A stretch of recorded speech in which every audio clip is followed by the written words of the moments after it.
What if I told you that we all experience anxiety? Some have more experience with the anxiety and some have less. But needless to say, it depends on how we manage the anxiety.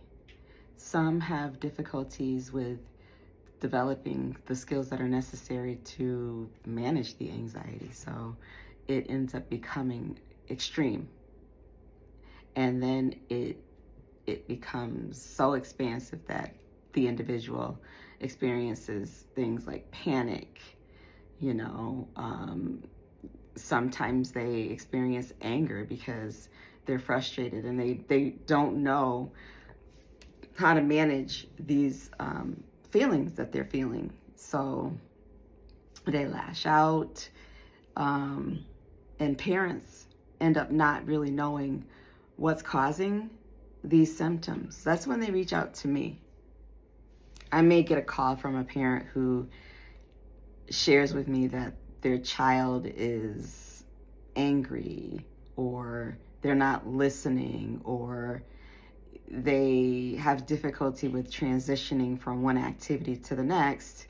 And it's not because they are intentionally trying to be inflexible and rigid. Most of the time they're reacting to the feelings that they have inside.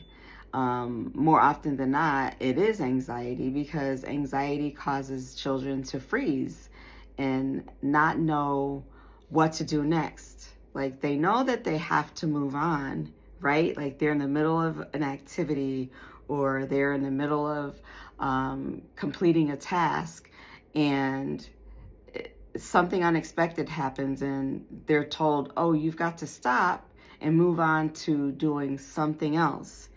This causes that rigidity and inflexibility, and then it leads to the frustration, and then anger, and then externalized behaviors where they might stamp their feet, or they might lash out and use their hands, and hit at the person that's trying to move them past the actual current activity or experience that they're having. Again, they're not ready to move on to something new and unexpected. So usually it's a transition causing these individuals to experience this behavioral dysregulation.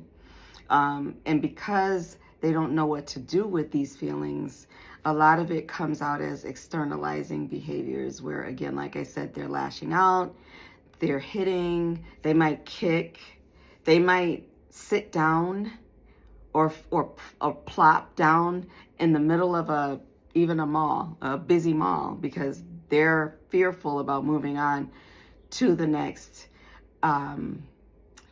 place or the next experience.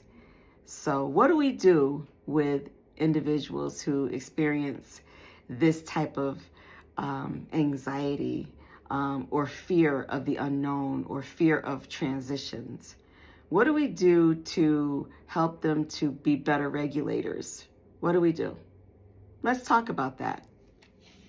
So let's talk about 5 techniques or 5 strategies that you could use to help your child to, I would say, learn how to become better at regulating themselves or regulating their emotions, especially when they are having difficulty controlling them, okay? I think the first thing you should do is acknowledge, right? Acknowledge the emotion. And this works because it helps the child to calm down faster when they feel understood. And I would probably say that the best way to do that is to say what you see and feel with them. For example, it looks like you're having so much fun and stopping feels really hard.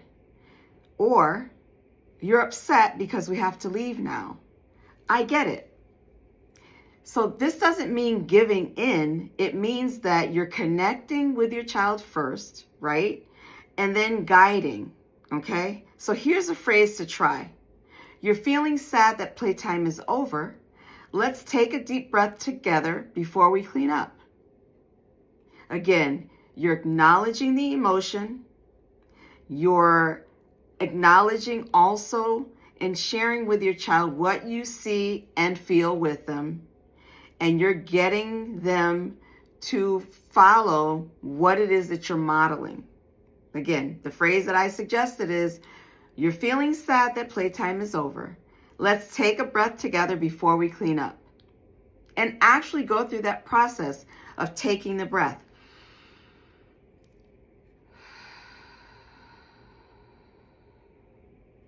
Because not only does that allow the child to see you modeling that type of behavior, or you're modeling for them how to take a deep, effective breath, but it also allows them to reset. It distracts them from the emotion that they're feeling so that they can learn what it feels like when their body begins to calm down. Okay? All right. So for the remaining techniques, 2 through 5, let's take a look at those. The second one would be using visual schedules and timers. Why? Because this helps your child see what's coming next. It's predictable for them, right? Like, okay, I know that after I pick my toys up, I can go watch TV. Or after I finish cleaning up my room, I can go spend time with my friends. So I can go to my friend's house. So that's something that's predictable. It's on a schedule. Or, again, if you're not using a schedule or something that's visual, you can use a timer, right? I'm going to set this timer for 5 minutes. I want you to finish making up your bed. After you finish making up your bed, we can move on and then go get the ice cream that I promised you. As long as the child knows what to anticipate next, it won't be something unexpected, and it won't cause them to experience the anxiety that usually surfaces when they don't know what's going to happen next, right? They know what to anticipate. All right. Number 3, practice regulation skills before you need them. Okay.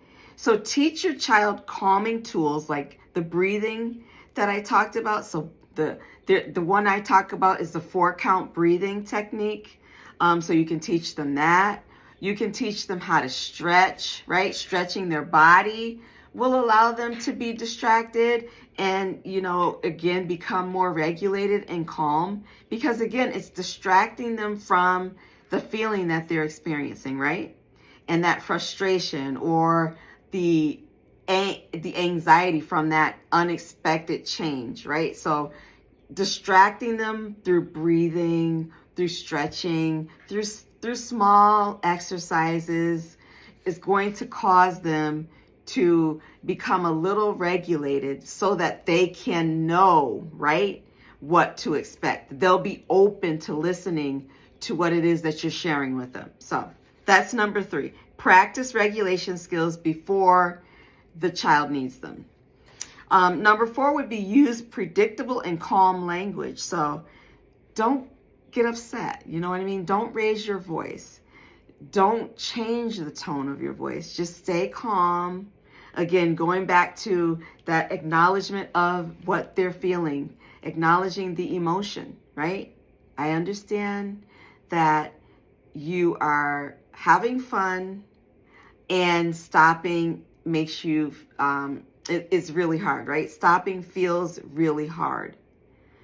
So staying calm, not getting up. Again, if you're upset, you're going to cause your child to become upset.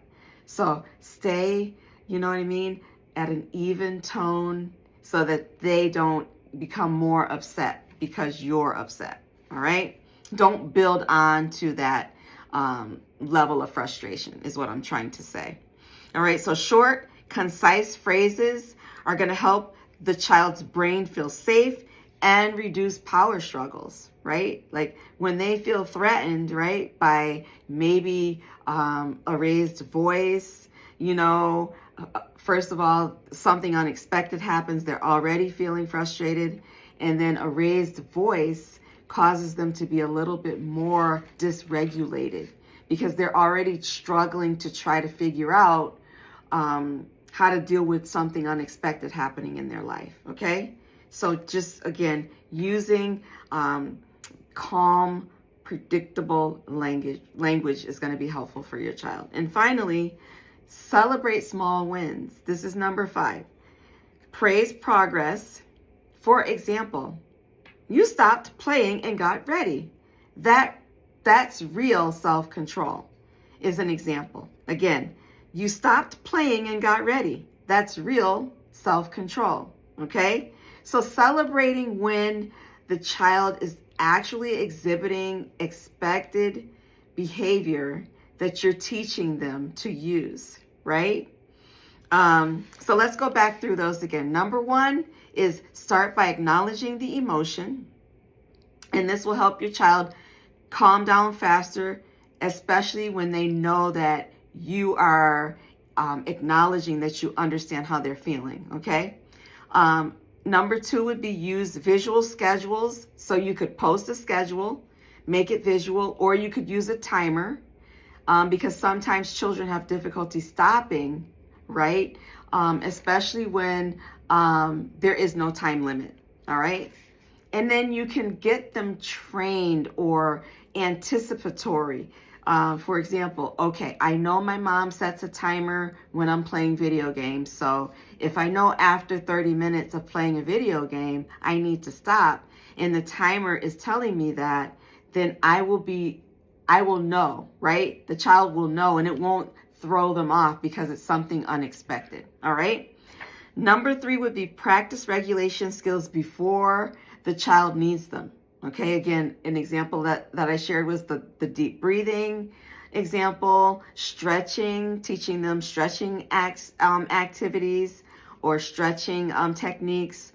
Or another example could be just drawing, right? Something that's going to help them to be regulated and calm. All right. Using predictable, calm language is number 4. So using calm, predictable language is number 4. And then number 5 is celebrating those wins. Like, this is what I showed you to do. And you're demonstrating that you are learning how to use that. For example, I asked you to stop playing and you immediately got ready, right? The child immediately got ready. That shows great self-control. So acknowledging that your child is learning to develop better self-control is going to help them internalize that and want to demonstrate that more. Alrighty? So I look forward to talking to you again soon. If you like this discussion, please make sure that you subscribe and and share this video out with someone. Alrighty? Have a good one. Bye.